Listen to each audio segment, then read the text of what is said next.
Hola, ya me conocen, soy Omar Rincón y voy a hablarles de los mapas de la comunicación y el periodismo. Estoy inspirado en el maestro Jesús Martín Barbero, quien ha creado como una de sus apuestas mapas como conceptuales para entender de qué es que va este asunto de la comunicación. Y es interesante mirar porque nos crea unos criterios con los cuales podemos mirar, adentrarnos y trabajar. Muy rápidamente, esto nos ayuda a entender desde dónde podemos hacer la comunicación y cómo podemos mirar. El primer modelo es el clasicazo que todos conocen y que sigue siendo muy efectivo. Esto le gusta mucho a los políticos, a los empresarios, al mercadeo y decir quién, o sea, un emisor, puede ser un político, un empresario, una empresa de publicidad, un académico, una universidad, emite algo que es un mensaje a través de un canal que puede ser internet, ahora los ecosistemas digitales, las redes sociales, los medios de comunicación, a quien, a un ciudadano, el receptor, con qué efecto le llegamos. Y eso es lo que todo el mundo cree, que este proceso pasa así, directo, directo, directo. Ese modelo lo sabe todo el mundo, inclusive la gente que no estudió comunicación, todo el mundo está convencido de eso. Ese modelo fue enriquecido por una segunda ola de complejidades que le pusimos a ese modelo. Entonces, ese modelo dijimos que era transmisión de información, pero después vino la psicología y nos dijo que era también interacción, humanismo, feedback, conexión con el otro. Después vino la sociología y dijo que no solamente bastaba con ser eh, entre humanos, sino que había que entender el contexto sociopolítico en donde se producía la comunicación, y es muy, muy importante. Luego vino la semiología, sí ahí dijo que no, que el mensaje no era, que la sociedad era importante, que la interacción humana era importante, que la información era importante, pero que era más importante los sentidos social de lo simbólico, qué significa el mensaje, cómo se pone en escena en la sociedad. Y después vino la filosofía y dijo, realmente los que saben más de este cuento somos nosotros, porque nosotros hacemos la pregunta fundamental en una sociedad, la pregunta por el sentido. ¿Qué significa comunicar? ¿Qué sentidos se disputan? ¿Cómo se construye ese tipo de cosas? Entonces, como se dan cuenta, se va complejizando la cosa de que la comunicación es información, pero interacción humana, pero contexto sociopolítico, pero mensaje que significa, pero sentidos que se comunican. Y después aparece la política, no, el orden no es primero, segundo, tercero. En simultáneo pasan muchas de estas cosas. ¿Y la política qué hace? Le dice, no, el problema es del poder, el poder, el poder, y es donde aparece esa gran categoría que en comunicación es muy importante porque se comunica para ganar poder, para decidir lo que es real, y al decidir lo que es real, decidimos qué es el poder. Y luego aparece la economía y dice, no, esto es un negocio, esto es una entrada y sabemos los que hacen comunicación o hacemos comunicaciones que hay necesita mucha plata para eso, que se necesita, que es un buen negocio, que es una manera legitimante de tener un medio de comunicación. Ahora con las plataformas digitales lo mismo, que el asunto es económico. Luego viene la antropología y esa nos pone a pensar en una cosa que se volvió el mantra o mainstream en latinoamericano, y es que no hay comunicación sin cultura. O sea, la relación comunicación-cultura es la que llega a decidir todo ese tipo de cosas. Y ahora estamos en dos tendencias, que es la de las TICs, que es que todo tecnología es comunicación, que basta con tener un celular para triunfar en el mundo, que basta con tener un computador para triunfar en el mundo, y todos sabemos que no es tan cierto, pero funciona un poco como ese universo para eso. Y la teoría crítica de hoy, que es mirar que toda la comunicación está atravesada por modelos de construcción del otro, de dominación de los sentidos, de disputa de los sentidos, de colonización de las mentes, que somos Hollywood, que nos colonizan, y aparecen también las sensibilidades como manera de liberación o innovación. La sensibilidad, hablemos de lo femenino, de lo afro, de lo diverso sexual, de lo ancestral, y comienza a aparecer. Entonces, este segundo modelo lo que nos indica es que la comunicación es un campo interdisciplinar donde todas estas conviven, y eso es lo que hace que la comunicación sea tan poderosa, porque es que tenemos que meterle todo este tipo de asuntos. El modelo 3, que es el que me interesa venderles, es el de Jesús Martín Barbero, que habla un mapa muy, muy rápido, simplemente lo explico para que ustedes queden claros, porque en este es que vamos a actuar Hay formatos industriales, hacer una telenovela, hacer una crónica, hacer un posteo, hacer un hilo de Twitter, hacer una story de Instagram, hacer unos videos de TikTok, tienen un formato. Eso se puede enseñar, se puede aprender y hay de todo tipo para periodismo, publicidad, redes y medios. Pero ese formato, el saber de los formatos no me hace saber de comunicación, porque eso entra en tensión con las matrices culturales. Entonces yo puedo hacer Breaking Bad, que es un formato industrial espectacular, una serie, pero cuando se pega con las matrices culturales, pues depende en qué matriz cultural entre, tiene éxito. Si entra en la matriz cultural culture, o sea, la gente que estamos en éticas públicas mundializadas, que tenemos concepto mundo, pues Breaking Bad lo entendemos y sabemos que es una maravilla. Si entramos en el mundo popular, de mi mamá, tu mamá, nuestros tíos, los sectores populares de América Latina, fracasa totalmente porque la matriz popular no se conecta, no se reconoce con ese formato. Y eso es el gran problema que tienen muchas series latinoamericanas cuando lo hacen los gringos, que las vuelven gringas y entonces ya no nos gusta La Casa de las Flores o diferentes novelas para eso. Entonces, un comunicador debe ser experto en formatos industriales, pero también en análisis de matrices culturales. ¿Y qué son las matrices culturales? Pues cada cultura tiene sus matrices culturales, pero hay unos ejes fundamentales que son la familia, la educación, las creencias o religiones, las tradiciones culturales y, de alguna manera, la manera del paisaje mediático que las atraviesa. Entonces, si no conectamos, pues si no sabemos ver, si no telenovela y ranchera y bolero y tango, pues no vamos a poder ver una serie que sea más rock y ópera y por el estilo. Entonces, atención es muy importante porque es la que nos va a marcar eso. Y la segunda atención importante es entre las lógicas de producción, que eso también lo podemos enseñar, cómo se hace una story de Instagram y decimos cómo se hace, cómo se graba, cómo se establece, o cómo se hace una crónica periodística o un programa de televisión, se puede enseñar que entra en tensión con las formas de consumir. Y ahí también la investigación en comunicación ha hecho mucho de investigar cómo consumimos cada diverso medio. O sea, si uno va a las redes, pues las consumimos así como para pasar el tiempo, pero si va a la televisión para relajarnos. Entonces hay que tener en cuenta el estado en que se consume y para qué se consume. La pregunta ya a mí que de las audiencias. En este caso, todos nosotros podemos enseñar muy bien formatos industriales y lógicas de producción, pero el consumo hay que mirarlo en cada colectivo, en cada comunidad, para cada programa y para cada cosa que hagamos. Es distinto el consumo que pasa frente a Tinelli o a una televisión abierta o una telenovela abierta o una novela turca que lo que pasa en una serie de televisión, donde toca concentrarse muchísimo más a lo que pasa en una película, a lo que pasa en Instagram, a lo que pasa en Twitter. Entonces, uno tiene que volverse en comunicación experto, no solamente en formatos y lógicas de producción, sino en comprender las formas de consumir y en comprender las matrices culturales. Y en este cuadrito de Jesús aparece que entre los formatos industriales y las lógicas de producción aparecen unas técnicas, son los manuales de cómo hacer un reality, cómo hacer un periódico, cómo hacer un podcast, cómo hacer ese tipo de cosas, aparece claramente.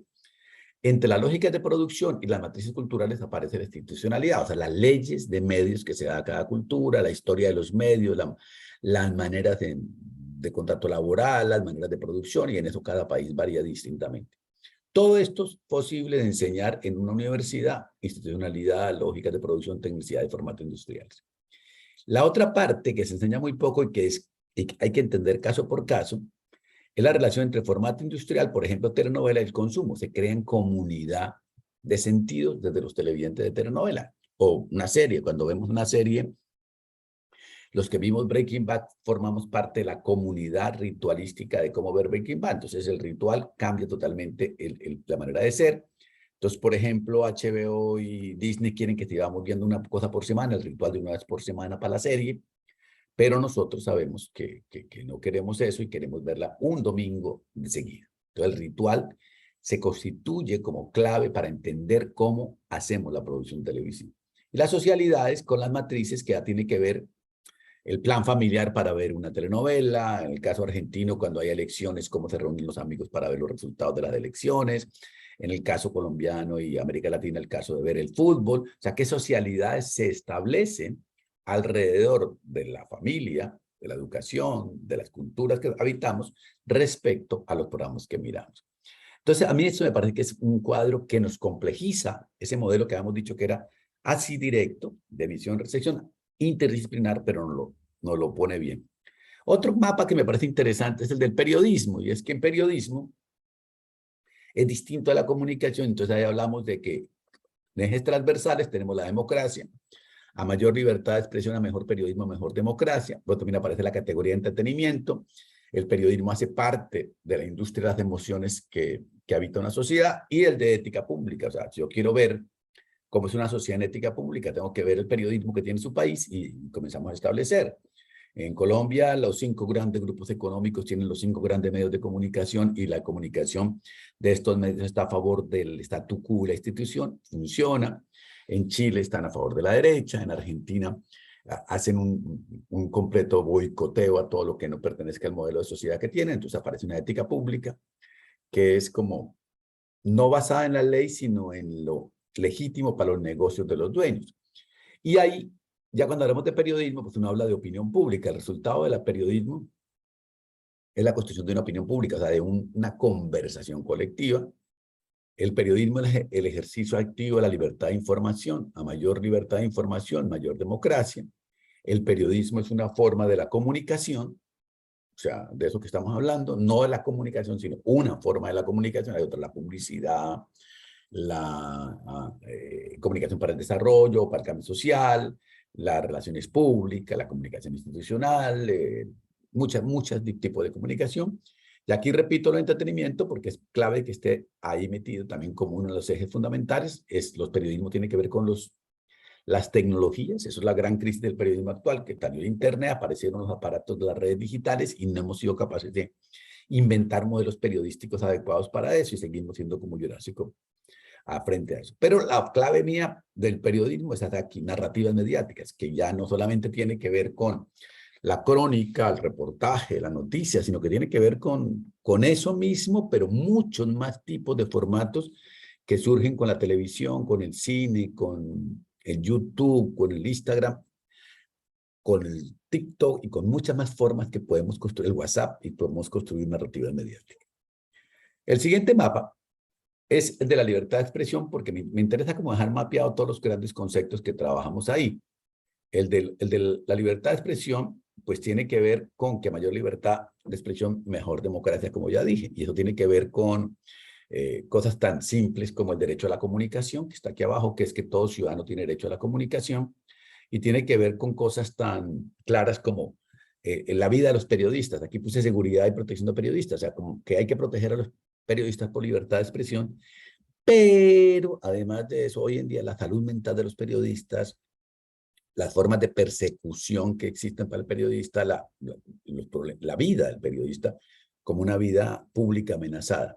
Pero también tiene que ver con el acceso a la información pública, cómo accedemos a la información que queremos tener de la sociedad, cómo hacemos para acceder a esa información y presentarla adecuadamente. Los organismos, las empresas y los organismos públicos son muy reacios a dar información y con las diversas formas de censura que hay desde la violencia, la intimidación, la pauta publicitaria, hasta la judicialización del oficio, que es muy grande. Y por último, la libertad de expresión hoy tiene un debate en Internet, qué es ser libre, qué es libertad de expresión ahí, y es un temazo que se está averiguando con el caso de qué pasa cuando Facebook censura, por ejemplo, a Trump. Todos nos queda mal Trump, pero lo censura una empresa privada. Entonces comenzamos a tener discusiones sobre la vida íntima, sobre una cantidad de cosas. Este es otro mapa general que me quería entender.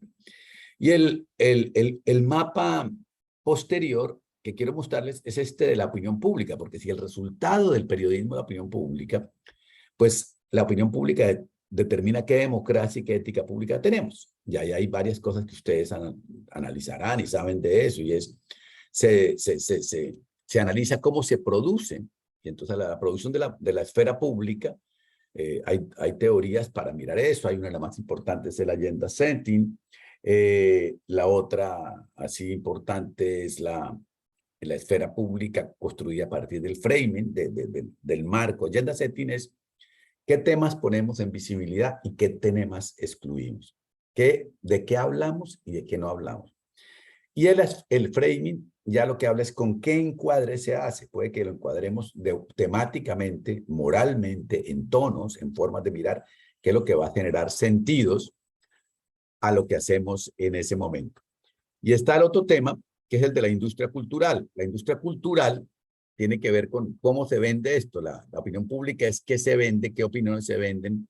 No solamente las fake news, sino qué publicidad, qué conceptos de sociedad, cómo sacamos negocio, cómo podemos hacer negocio con esto y es cómo se convierte la comunicación en una mercancía.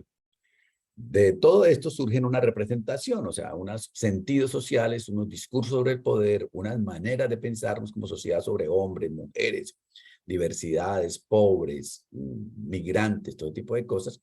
Y en la opinión pública también, pues hay que analizar qué consumos hacen las culturas, porque la opinión pública no es única. Hay opinión pública popular, hay opinión pública ilustrada, hay opinión pública juvenil, digital. Entonces creo que hay diferentes maneras de entender este otro mapa. Todo esto es para que vean la complejidad de ese tipo de cosas. Y llegamos al último mapa que me interesa, es que hoy habitamos lo que es Carlos Escolar y muchos llaman la transmedia o la media ecology o el ecosistema de medios, o que yo llamo el sistema mutante de especies digitales, donde encontramos que aquí puse un poco nomás, pero hay una cantidad de especies digitales. El mundo antes era muy tranquilo, libro, prensa, cine, radio, televisión, fotografía, era muy tranquilo, pero ahora estamos llenos de redes digitales, el meme nos habita, las aplicaciones, el WhatsApp es lo importante, el videojuego es clave narrativa, y hay muchísimas en las redes digitales, podemos nombrar 5 y 6 hoy, y seguirán apareciendo especies digitales. Y dentro de este tipo de cosas hay tres cosas muy importantes. Por un lado, Google, que se vuelve el algoritmo que media la información, es el algoritmo más importante que tenemos para generar sentidos, es nuestro gurú o nuestro oráculo al que le preguntamos todo. Y están el Internet como base de todo, como el mar en el que vivimos, y dentro del Internet pues, están los celulares como el aparato fundamental de esta comunicación. Por último, pues no debemos olvidar que la comunicación también habita los rituales sociales, el café, las fiestas, todo lo de territorio, todo lo de acuerparnos, que es muy importante. Todo este mapa lo que buscaba era llegar a este punto, decir que me interesa que siempre que pensemos la comunicación, pensemos que la comunicación es un asunto más de tensiones, de interacciones, donde un comunicador debe saber de formatos industriales, de lógicas de producción, pero también conocer las matrices culturales en las que se quiere inscribir, en las que se quiere intervenir, con las que se quiere contar y conocer las prácticas del consumo que debemos tener. Y hasta aquí fue la película del día de hoy y los espero en otra lección próxima.